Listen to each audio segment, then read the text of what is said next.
a blog post and use the blog tool in the ArtSite Studio environment. And some of you may not necessarily want a blog, but I think they're pretty good. I just use them to talk about myself as an artist and talk about my journey and what's going on. And they're also really good for search engine optimization. If people are out there searching for your site, you want your site to come up right away. And if you have a blog, that's helpful for that because you're writing about yourself and there's lots of content for Google to see. So you don't have to use the blog, but it's here if you want it. In order to post blog content, just come under Content and click on Add Content Article.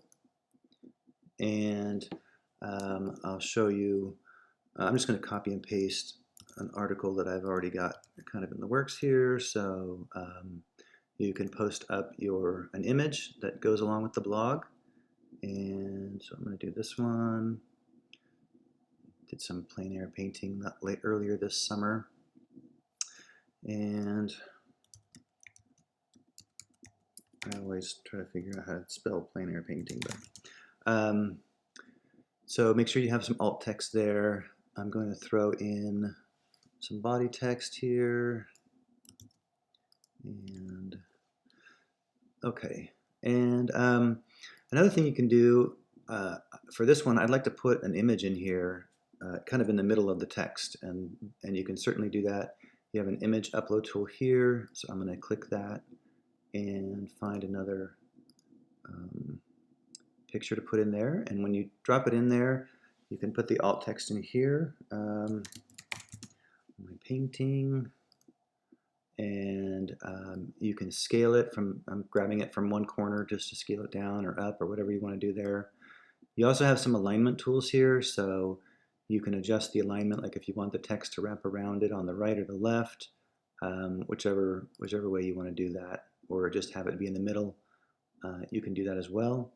So you can also make it a link if you want to make it a hyperlink. That tool is there.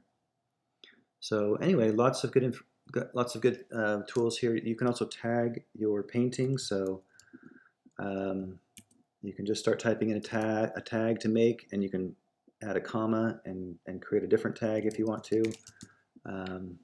Whatever you want to do there. So I'll just put in a few tags in there. And then the other thing I do want to do on this one is, because this is actually an older blog post.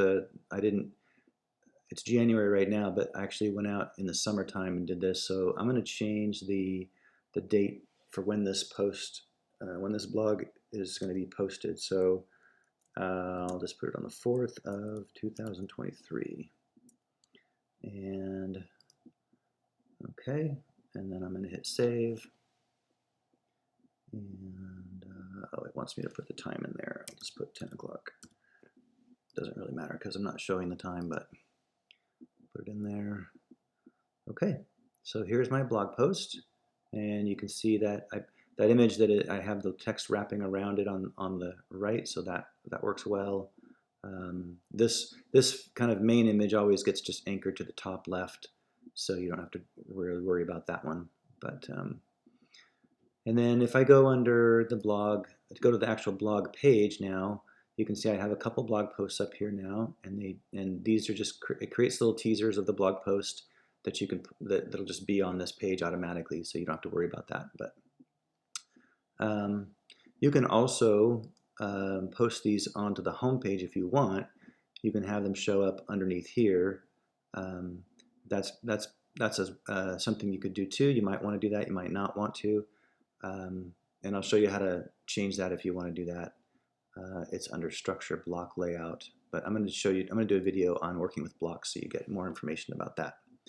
But anyway, that helps you hopefully see how the blog is working, and you can use it or not.